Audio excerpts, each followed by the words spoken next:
안녕하세요. 반불한복덕바입니다. 구독과 좋아요, 알림 설정, 회원가입 부탁드리겠습니다. 사장만 남고 직원 다 잘렸습니다. 종합건설사 폐업이 무려 14년 만에 최대를 찍고 있다는 얘기죠. 지난달 신동아건설, 업계 굉장히 어떤 중견건설사로 인정받는 그런 건설사임에도 불구하고 자금난 때문에 법정관리 신청에 들어가게 됐고요. 그리고 부산에 위치한 대저건설 역시도 넘어졌어요. 그리고 오늘 삼부토건이 최종적으로 법정관리 신청에 들어가게 됐습니다. 삼부토건도 확실하게 건설업계에서 좀 굵직한 업력을 가지고 있는 곳임에도 불구하고 약 700억 정도의 자금이 돌질 않아서 법정관리 신청을 하면서 결국 파산 수순으로 가고 있는 건데, 25일 국토교통부에 따르면 올 들어 이날 현재까지 종합건설사 폐업 신고 무려 97건으로 집계가 됐습니다. 지금 굵직한 곳들 제외하고도 계속적으로 건설사들 폐업 신고가 올라오고 있다는 얘기입니다. 지난해 같은 기간 대비 무려 26%가량 증가하는 추세고요.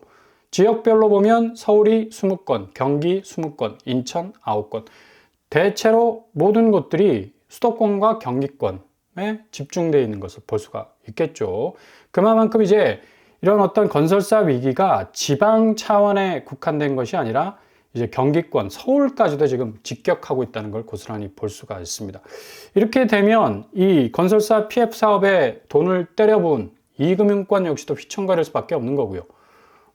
일단 건설사에 돈을 넣었으니까 돈을 빼야 되는데 빼질 못하는, 이 환수가 안 되는, 회수가 안 되는 그런 상황이 벌어지게 되다 보니까 연체가 당연히 빨간불이 들어올 수밖에 없는 거고요. 2021년에 비해서 2025년은 그 상승세가 연체율 추이가 어마무시하게 지금 올라가고 있는 그런 어떤 이 모습을 볼 수가 있습니다. 2.5에서 무려 9.1까지 지금 올라서고 있는 거죠. 이렇게 되다 보니까 저축은행업권의 그 연체 규모, 지난달 기준 9조 1천억 원, 2024년 말 대비 거의 10%가량 늘게 됐다는 얘기고요.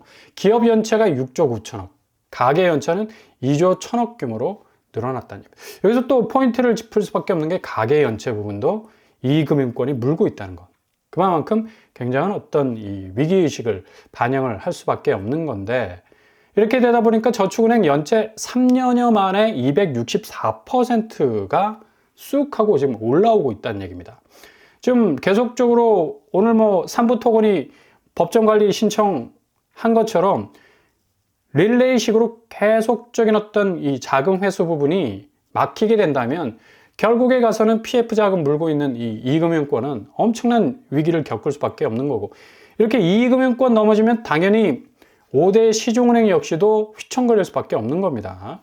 그 발 아래에 있는 기저의 금융권들이 이렇게 사업자금 자체가 제대로 회수가 되지 못한다는 어떤 기본적인 선순환 체계에서 돈맥경화 현상이 일어나게 된다면 굉장한 어떤 위기가 펼쳐질 수밖에 없다는 얘기죠.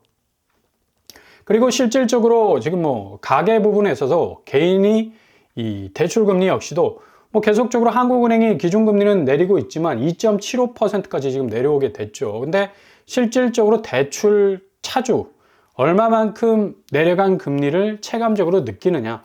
일단은 대출 창구 방문해서 내가 이 대출 수위를 감당할 수 있느냐 없느냐가 중요한 거 아니겠습니까? 아무리 공적 지표가 내려간다 치더라도 실제적으로 시중은행에서 작동하고 있는 이 금리 자체가 굉장히 중요한 건데, 지금 한미 기준금리 추이를 보더라도 4.5, 그리고 한국은 2.75.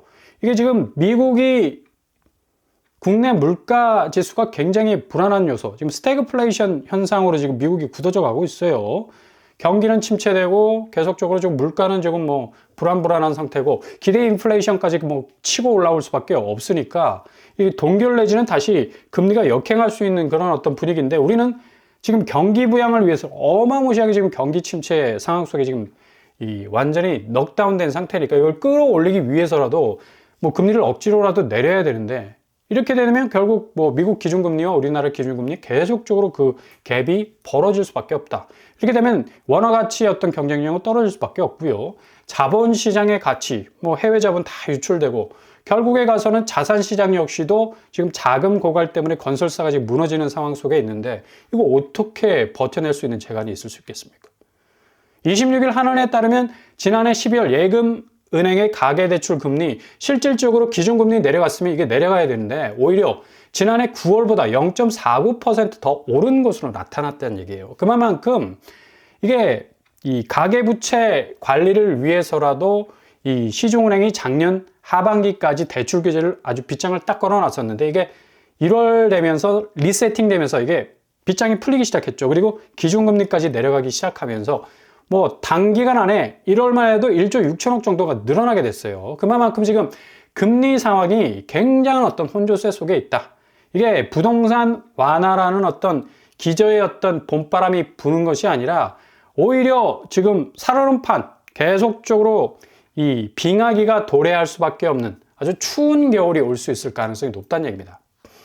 그렇기 때문에 사람들이 고금리 물고 집을 사려 하지 않죠. 그래서 무순이나 공공분야 또 뭐 경매 또 이런 여러 가지 어떤 선택지를 두는데 오늘 아주 중요한 발표까지 나왔어요. 지금 뭐 서울 도심 공공복합사업 뭐 지지부진했었는데 이제 쌍문 서측, 쌍문 동측 그리고 연신내역이 본격적으로 출발을 하게 됩니다. 여기 주목을 해야 될 필요가 있는 게 일단 공급 규모가 크고요. 서울 도심 안에 있음에도 불구하고 그리고 분양가도 민간 분양가에 비해서는 상당히 좀 저렴하다라고 볼 수가 있습니다. 쌍문 서측 공급 규모는 최고 층수가 45층, 랜드마크죠. 굉장히 용적률이 높은데 공급 세대 수가 1428세대 정도 되고요. 쌍문 서축은 뭐 쌍문역하고 굉장히 가까운 도보권역 안에 위치해 있고 초중고 학세도 좀 괜찮은 편입니다. 분양가는 5구제곱 5억 2천대, 8사제곱 6억 7천대로 예상이 되고 있어요. 지금 뭐 민간 분양, 뭐 서울에서 나오는 분양가하고는 뭐 굉장한 어떤 차이가 있는 것을 볼 수가 있죠. 그리고 쌍문 동측 공급 규모도 최고 층수가 39층, 공급 세대 수가 639세대 정도 되고요. 여기도 쌍문역하고 도보권에 위치해 있습니다. 뭐 주변에 학교들도 참하게 자리 잡고 있고요. 근린공원 역시도 위치해 있네요. 분양가는 5구제곱, 여기 조금 낮아요. 5구제곱이 4억 9천, 8사제곱 6억 4천으로 나올 예정입니다. 연신내역, 여기가 좀 핫한 그런 어떤 교통의 요지라고 볼 수가 있겠죠. 공급 규모는 49층, 세대수는 좀 적습니다. 392세대. 여기가 GTX-A가 들어설 예정이죠. 연신내역. 연신내역하고 굉장히 가까운 위치에 자리 잡고 있는데 3호선과 6호선 교차하고 있는 그런 어떤 교통의 요충지에 자리 잡고 있습니다. 분양가가 5구제곱 5억대, 8사제곱 7억대로 나올 가능성이 높습니다. 일단 이익공유제로 나오면 이 단가보다 더 떨어질 수밖에 없습니다. 그러니까 일단 뭐 수도권, 경기권이 아닌 서울 도심 한복판에서 나오는 그런 공급이기 때문에 뭐 무순이 줍줍하고 거의 비슷한 어떤 가격대를 지금 가지고 있지 않습니까? 뭐 유심히 좀 지켜봐야 할 대목이고요. 또 한 곳, 중요한 곳, 강남 수서역에서 또 공급이 예정이 돼 있죠. 여기 뭐 KTX 지나가고 뭐 워낙 교통의 요충지이기 때문에 SRT 역시도 뭐 상당한 어떤 뭐 강점을 가지고 있는 입지 요지라고 할 수가 있겠죠. 수서역 공급 규모는 전체 800세대, 거의 뭐 1000세대 가까이 되는 어떤 규모를 가지고 있고요. 이익공유용으로 나오면 소용은 거의 4억대에서 5억대로 충분히 진입 가능한 어떤 가격 경쟁력을 가지고 있다고 할 수가 있겠습니다. 이런 식으로 쌍문서, 쌍문동, 그리고 연신내, 수서역 공급 규모, 이 발표된 어떤 공급 뭐 세대수만 해도 거의 뭐 2, 3천 세대 정도 되지 않습니까? 그리고 이익공유용으로 나오면 거의 뭐 4억 초반 가격도 나올 수 있기 때문에 서울 뭐 핵심 입지에서 진입 가능한 어떤 기회도 가질 수가 있겠습니다. 여기 좀 잘 살펴보시고요. 일단 뭐 대출 금리가 굉장히 지금 중요한 관건이 될 수밖에 없는데 지금 0.25 내렸어요. 그래서 0.75% 정도 하락 시에는 이자 부담이 9조 원 정도 완화가 될 수 있을 것 같다라는 지표가 나오지만 이게 실질적으로 정말 그만큼 내릴 수 있을 것인가? 뭐 향후 3개월 내 기준금리 전망에 대해서는 동결이 4명, 이나 2명으로 지금 엇갈리는 그런 추세를 보이고 있는데 아마 2.75% 정도를 3개월 내에 계속적으로 가져갈 가능성 높고요. 연말까지는 2.25% 수준까지 내려갈 것으로 전망을 하고 있지만 변수는 지금 뭐 미국 경제 어떤 방향으로 갈지에 대해서 좀 갈팡질팡, 트럼프 경제의 어떤 아이콘 이 부분이 제대로 작동하지 못하는 지금 모습을 보이고 있습니다. 너무 어떤 정치적인 어떤 부분에 집중이 되다 보니까 경제 부분이 상당히 좀 이 흔들거리는 모습을 보여주고 있는데, 일단 뭐 미국 국채가 다시 또 치고 올라가고 있어요. 지금 시중은행 금리와 한국 국채 금리가 뭐 상당 부분 영향을 받을 수밖에 없는 건데, 10년물이 또 뭐 4.3까지 올라서고 있고, 단기 국채 2년 4.12까지 국채 금리가 좀 성큼성큼 올라서고 있다는 걸 볼 수가 있죠. 달러 인덱스 역시도 계속적인 강세를 보이고 있고 106.45. 역시 지금 뭐 미국의 스태그플레이션이라는 어떤 영향 그 하에 강달러는 계속적으로 지속이 될 가능성도 없습니다. 국채 금리도 마찬가지고요. 이러다 보니까 결국에 가서는 뭐 지금 시중은행에서 어느 정도 대출 빗장을 좀 풀어서 완화 쪽으로 가려고 하지만, 이게 덜커덕 그냥 발목이 잡힐 가능성이 많다는 얘기죠. 오늘 한국은행이 내놓은 경제 전망 역시도 그리 낙관적이지 못하다는 거. 올해 경제 성장률 전망만 보더라도 1.9에서 1.5%로 큰 폭으로 하향 조정을 했습니다. 그리고 올해 소비자 물가 상승률은 1.9%로 안정될 전망이라고 하지만, 뭐 계속적인 환율 불안정 요소가 뭐 침입해 들어오면 이거 뭐 어쩔 수 없이 계속해서 깎여 들어갈 수밖에 없는, 뭐 물가 자체가 깎아지른 듯한 어떤 상승률을 보일 가능성도 충분히 있다는 얘기죠. GDP 성장률 자체가 경제 근자의 어떤 뭐 이 펀더멘털을 계속적으로 약화시킬 수밖에 없기 때문에, 그래프를 딱 보더라도 뭐 획기적으로 치고 나갈 수 있는 어떤 반등의 시점은 없다. 결국 뭐 집값 역시도 뭐 그런 어떤 영향을 가장 많이 받을 수밖에 없겠고요. 아무튼 올 한 해는 금리입니다. 금리는 가장 불안한 집값의 자극 요소가 될 수밖에 없는 거고, 결국 달러 이기는 장사 없습니다. 계속적인 어떤 달러 강세의 현상. 트럼프 정부는 달러 강세 좀 우회해서 좀 약화시키려고 하지만, 지금 기본적으로 관세 정책으로 인해서 인플레 자체가 계속적으로 좀 오를 수밖에 없다는 공포감이 자리 잡고 있는데, 이거 해결하지 않으면 미국 경제도 상당 부분 흔들릴 가능성이 높다는 얘기입니다.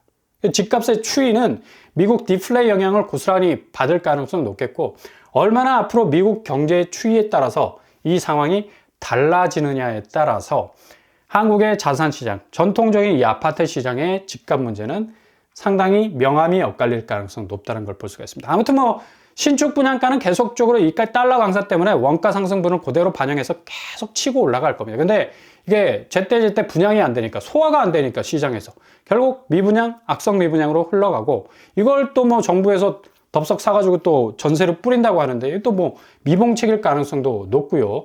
아무튼 부동산 시장은 자가 발전기 돌리는데 정말 한계를 지금 많이 느끼고 있다. 그래서 잘 관망하시면서 지켜보신다면, 이렇게 공공분양, 쌍문서, 동, 연신내, 수서, 뭐 거의 뭐 2, 3천 세대 나오는 부분, 4억대 초반이면 충분히 서울에서도 경쟁력 있는 가격 아니겠습니까? 잘 지켜보시면서 최소한 자기 비용 줄인다면 손실도 최소화할 수 있는 방법, 그 선택지가 될 수 있겠습니다.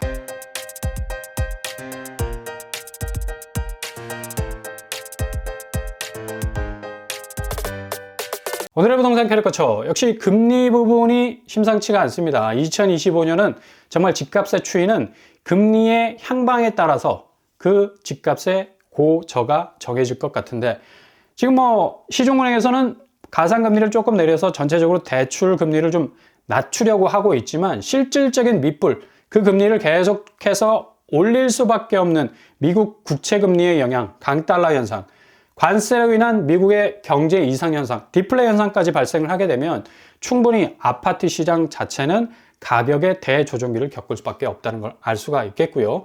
아무튼 대출 좀 적게 받고 초기 비용 줄이는 게 가장 현명한 선택지라 볼 수가 있겠습니다. 잘 분별하셔서 결정하실 수 있길 바랍니다. 올동원합니다. 항상 여러분의 길이 꽃길만 되실 수 있길 바랍니다. 쌍으로 뻔뻔한 복덕방을 마치겠습니다. 구독과 좋아요 부탁드립니다. 감사합니다.